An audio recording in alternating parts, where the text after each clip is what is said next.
Ladies and gentlemen, what's good, y'all? It's Chris Gary doing a special interview for the We Are Rising podcast and Focus Fights. And joining me at this time is the Unstoppable Force. Just got signed to MLW, Major League Wrestling, and he's going to be blazing a trail for himself this weekend, as far as I'm concerned, over the course of the next 4 nights at the Game Changer Wrestling Collective shows. On For the Culture, he'll be facing off against John Davis of the Dark City Fight Club. And on the Bloodsport show, he'll be facing off against Alexander James. This is Calvin Tankman. How are you doing, sir? I'm good, man. Blessed to be on here. Thank you for having me. Understand, man. Understand. Now, before I get off into, how you came into this, how you came into professional wrestling, I was just wondering how you got your start in athletics. How did Calvin Tankman grow into being a Division I football player that wants to get into professional wrestling? So actually it was kind of the other way around. Mm-hmm. So wrestling was the first love. My older cousin showed it to me. He used to come babysit me, and he was like 15, 16, 17. And after then, he would still come over every week and show me wrestling. And so the first thing I wanted to be was a wrestler. Mm-hmm. And then my family physician, he ran the youth football league, and obviously him taking care of me since I was a baby, he knew how big I was, and he was like, "No, wrestling is cool, but the chances of you being a wrestler are really slim. You should play football." And so he ended up actually getting me in the league a year earlier than I was supposed to, because I was bigger than half the kids anyway. So really my football career started when I was 7 years old, I believe, playing tackle ball. Yeah. And then I grew up really everything that was on my TV was either ESPN, football games, basketball games, or wrestling, something sports related. Mm-hmm. And so I became obsessed as I got to college and high school. And in high school, that was especially once I got past my sophomore year, that's when I really started wanting to go to the next level with football. And so started working really hard on that in high school. I also did, growing up, I played a lot of basketball and did some amateur wrestling through middle school and into high school. But I focused on wrestling football once I got to high school. And then towards the end of senior year, so basically if there are children listening at home, you listen with your parents or what have you. The moral of the story is that I'm about to tell you is that get your grades under control. Basically, I was just skirting by and doing what I needed to do to be eligible to play in high school, and thinking my grades were okay because they didn't give us your cumulative GPA over the 4 years. They would just give you whatever it was over that grading period. And so, I had no clue. And then my senior year happened, and I was a couple points away from being eligible for the NCAA, but I would have had to have straight A's. So I ended up getting a B, didn't get to play, and then I was going to go to a junior college for a semester and get my grades up and then transfer, because I had talks with IU and Indiana State. They'd taken me down on some recruiting trips, and I'd gotten some letters about possibly going down and being a preferred walk-on for Mizzou at one point. But once I got close to the senior year and they saw my grades, all of that kind of went down the drain. And then I found out I was going to be a dad 2 months into my freshman year of college, and I dropped out and got a job and started working. Played semi-pro for a year after that, thinking about trying to play Canadian League, because there was always Canadian League scouts, and they'd run a tryout in Indy every year. So I was thinking about doing that. Decided against it, met a friend, and at work, we were both wrestling fans, and We bounced around the idea kind of as a joke of being wrestlers, but I was like kind of serious about it because it's something I always wanted to do. So like, you know, and then he one day was like, you know what, let's do it. As soon as he said that, I was right on board, and we were Googling the closest training schools and figuring all that stuff out. So after that, it was just kind of like full speed towards wrestling. I see. And you know what it does kind of... I mean, it kind of sucks that you didn't get a chance to realize your football dreams because obviously life can get in the way. I mean, I got two brothers who basically gone through the same shit. I mean, still, it just basically shows that, you know, you're thinking. I mean, it just basically shows that if you can't get your work up in the classroom or on the gridiron or on the hardwood for basketball, you know, there's something for you. I mean, it's like you don't lose, you live and you learn, so to speak. Yeah. Mm-hmm. And really it was probably, I'd say, a blessing in disguise because, like I said, wrestling was like the first love. So it's not like I feel like I out on a dream or anything. Like, I'm content with not having a football career. Like, I still have something that I like loved before football. So it's still, everything that's happened is definitely still a dream come true. Indeed, it is.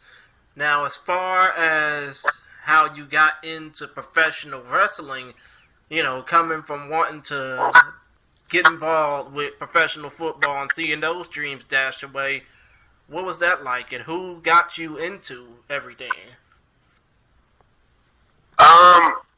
I actually trained at a place in Indianapolis, a small place, and I was doing that for a while there, and just wrestling there, and then a guy by the name of Trip Cassidy saw me at a show and pretty much came up to me and said, "What are you doing?" Like, he's like, "Do you want to do this seriously?" And I didn't know him at that point, so I was like, "What do you mean?" And he's like, "Do you want to make something out of this, or are you just playing a wrestler?" And I was still kind of like didn't understand what he meant because at that point I was maybe 6 months into the business. You know what I mean? I was still really new and didn't quite know what I was doing. And he said, "You are bigger than 90% of the people you're going to see on the indies." He's like, "And you move just as well as one of the little guys." He was like, "You need to invest in yourself, get better gear, and come with me on the road so you can be seen and get opportunities. And this is the hard work that you have to do." And he really kind of took me to the side and taught me like the type of work that was needed to get my name out, the travel that was needed, the training that was needed. You know what I mean? And really like took me on my first road trips, and like that was really where the first time that I got out of my local scene and saw like the stars that you were seeing online. You know what I mean? Mm-hmm. Like the first show I walked in Virginia, and the first two people I saw were Dijak, which is Dijakovic now, and Sanjay Dutt. And I was a huge Sanjay Dutt fan when I was a kid. And like TNA, what is that, 05, 06, around there. Even shortly before, like, I started watching Impact, like, when they were on, like, the Fox Sports, like, local channels. You know what I mean? When they just had that little hour slot in the afternoon. So, like, seeing him, and I was just like, whoa, like, you know what I mean? And then being around those people and seeing how they conduct business and the differences really, like, helps put it into perspective. Okay, but like, I may be considered a wrestler because I finished training school, but this is what it's like to be a professional, and this is how a professional carries themselves. You know what I mean? Mm-hmm. So that was really like my beginnings, and then for the next couple years, I started at IWA Mid-South after that, and doing that for, I mean, little to no money, which I'm not complaining. That's what I expected, because when you were new in the business, you kind of gotta like you have to pay your dues. Like, if nobody knows, if you're not wrestling, no one knows who you are.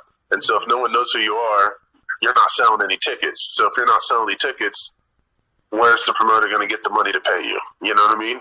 So like when you're really starting out, you've got to really love the business to get your foot in the door. And then not just love the business, but actually have respect for it. Exactly.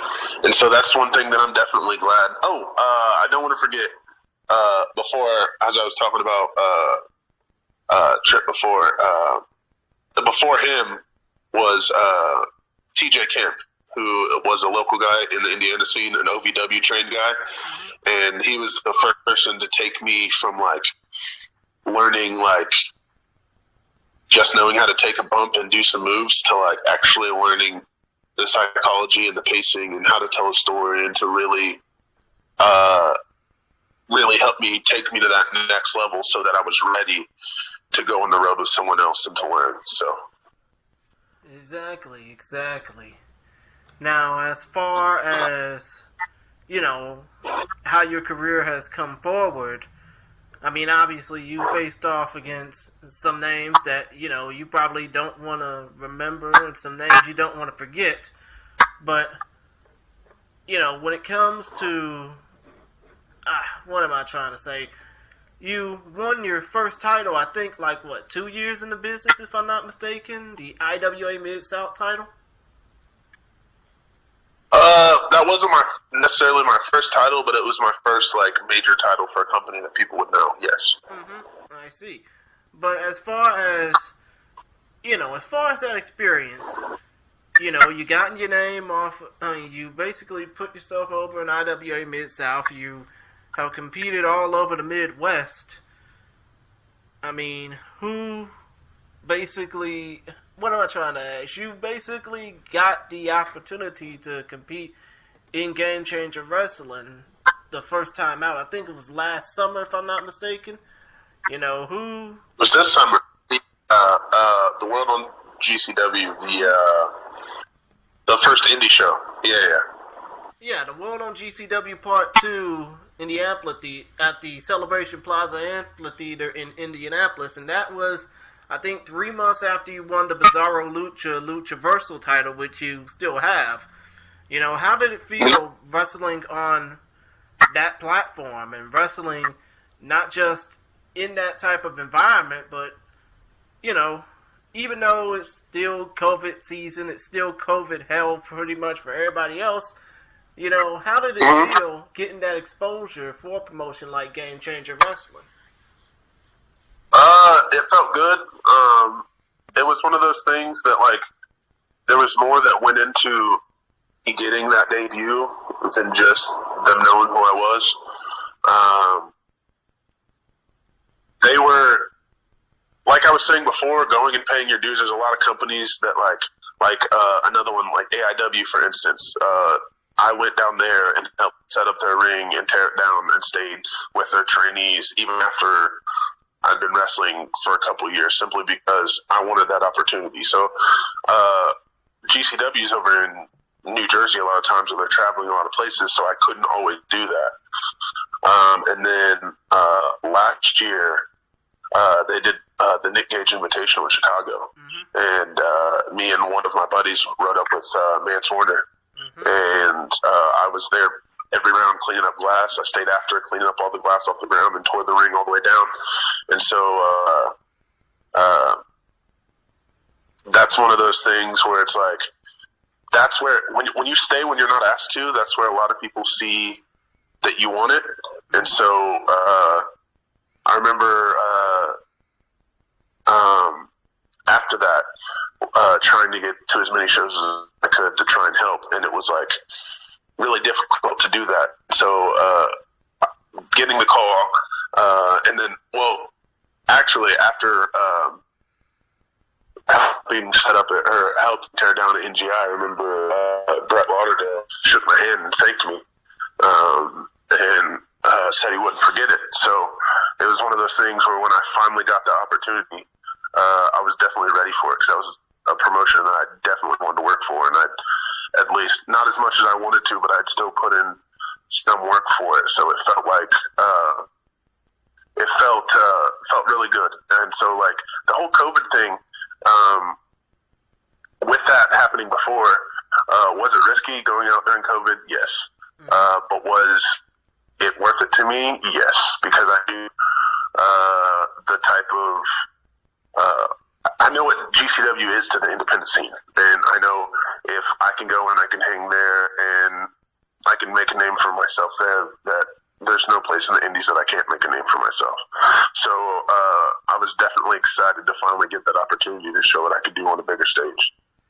Exactly, and when it comes down to, you know, getting that opportunity, I did mention, again, you fought and competed against some competitors that you probably want to remember. You competed against the filthy Tom Lawlers of the world, the Chris Dickinsons, the notorious 187 Homicides of the world.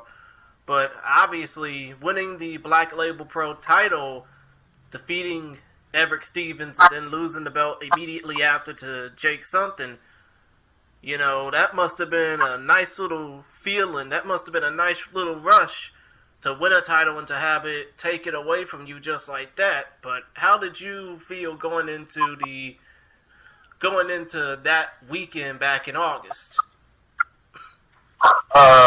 Going into the Black Label show? Yeah. I was excited because not only was that a show that I wanted to be on, but it was my debut. That was another show that I had went to and helped set up. I remember one of their first handful of shows. I was there and helped tear down. And there were some shows that was free, and I didn't have a booking. I was up there still doing seminars and helping tear down. That was another one that was really, really exciting for me to finally get that opportunity. And then not only get that opportunity, but to have Eric Stevens' request to have a match against me was something that I definitely wasn't going to go in there and squander. I mean, I can understand that. But when it came down to, you know, losing that title to Jake Something, obviously you might have felt hurt about that, but do you hope that, you know, even though you competed against him as recently as this past weekend, do you hope that one day you'll, you know, get another opportunity similar to that, or do you hope that, you know, somehow, some way, you'll get that opportunity against Jake Something again? It's funny that you say that. I actually plan on it because at the Collective, at the Black Label Pro Show, Threat Level Noon, I'm in a fatal four-way for the number one contendership to try and get my title shot back and get my belt back. I believe it's me, Ethan Page, Alex Zane, and I can't remember who the other competitor is off the top of my head right now. But, I mean, top competitors, some of the best you're going to find in the world. But, you know, I'm 350 pounds and can move like a cat. And not only that, but I'm determined. And I'll hit you in the mouth with the force of a Mack truck. So, nothing that I never walk into a match intimidated. I'll say that. Understood. And, you know, speaking of, you know, not being intimidated, that's not going to be the only match you're going to be wrestling this upcoming weekend, because you got two other matches set to take place over the weekend. You're going to be facing off against John Davis at that For the Culture show, which is going to take place this Friday, I think, October the 9th at midnight Eastern. Yeah. Yes. Yes, sir. So here's the thing.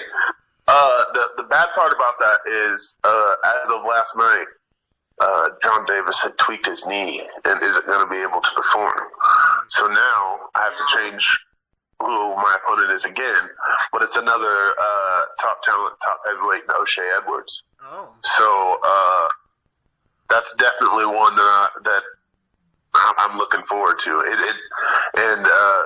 I definitely don't take him any lighter than I do John Davis. So if you want to see two monsters of men that love to run their mouth fight, then you're in for a treat. So basically what we're going to see is a little late night house battle, so to speak. Yes, sir. Mm-hmm. And obviously, Bloodsport, Sunday, Alexander James. I know you competed under UWFI rules a couple of times so far, not just this year, but in your career. But considering the fact that you're going to be facing off for the first time with no ropes, no turnbuckles to jump off of, no really leverages to even think about holding on to, how do you think it's going to feel, basically trying to out-grapple him, out-wrestle Alexander James, and, try and get the knockout or the submission? I think I'll surprise a lot of people. The few matches that people have seen my mat skills, they've been pleasantly surprised. Because a lot of people, like I said, don't know I have a wrestling background. And I've also done some MMA training in my life. So, definitely not something that I'm necessarily completely brand new to.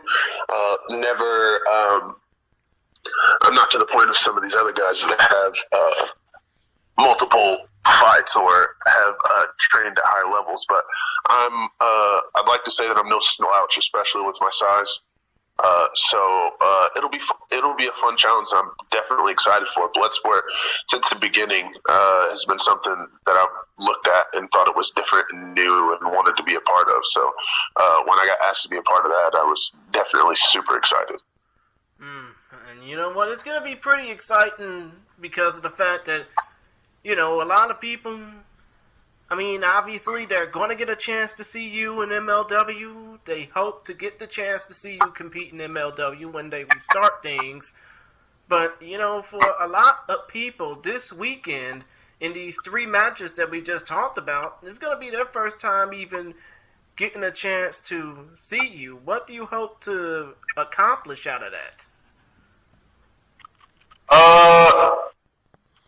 The same thing I always set out to accomplish, and that's to prove that I'm one of the best. And and that's not like, I said this in an interview yesterday. That's not me trying to be cocky that I think that everyone's beneath me. That's not the case. It's the case of, if you're in a ring and you don't think you're the best, then why are you there?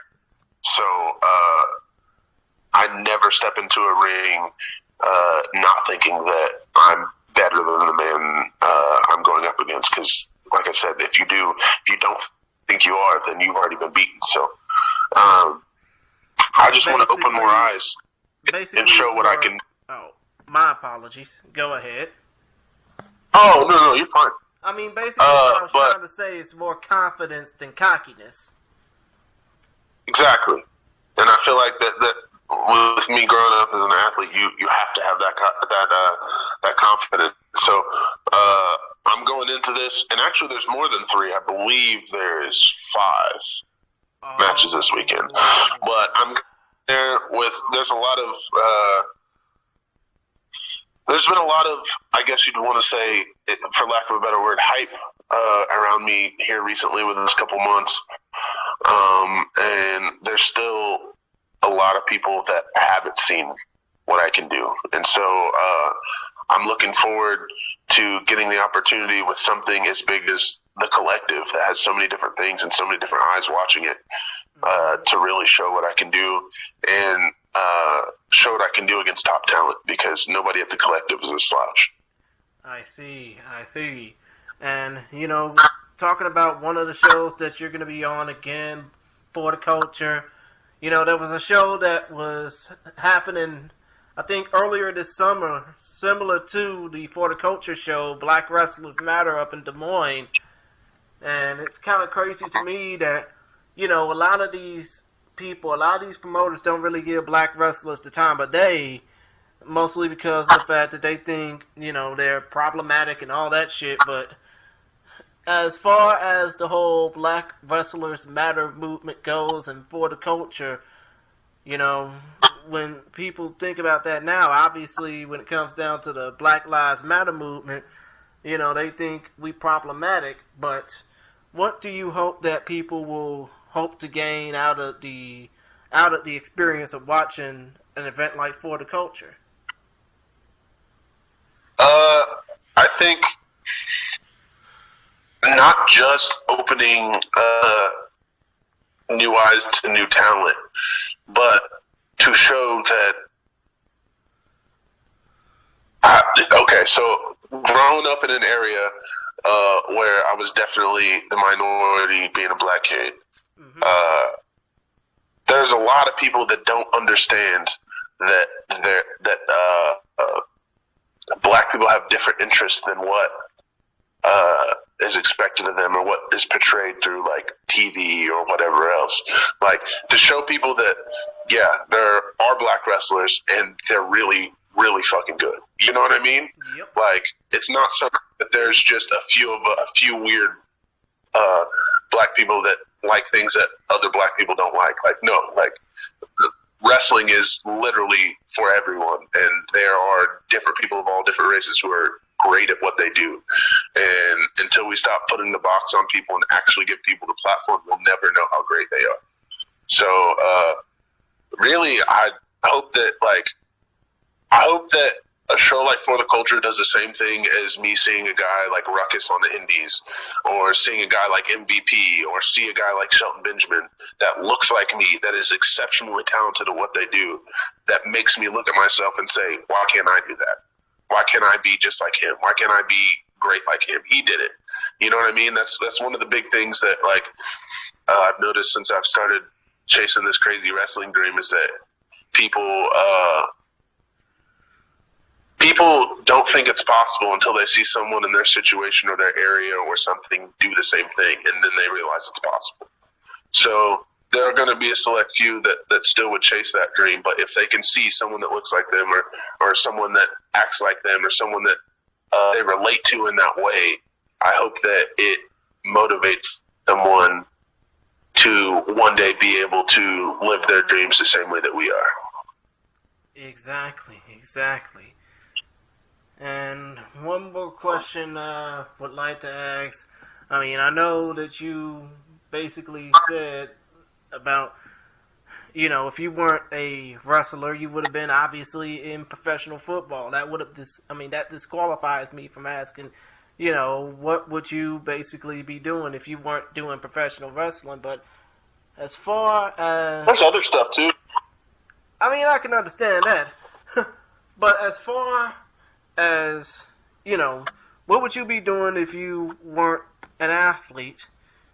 What would you basically be doing as a plan B if you weren't given the opportunity to be in athletics, if you weren't given the opportunity to, travel up and down the road doing professional wrestling? What I went to college for, which was broadcasting, like TV and radio. Like I said, I've always been close to sports, so if I couldn't participate in it, I would want to cover it and be a part of like ESPN or have my own sports talk radio or something of that nature. Well, this is a start. To be honest, somebody like me, I normally call into sports talk radio shows all the time, and I've been doing that for the last 10 years. Just doing this is an easy way to, get your foot in the door. Definitely. Definitely. Come to think of it, I wouldn't mind.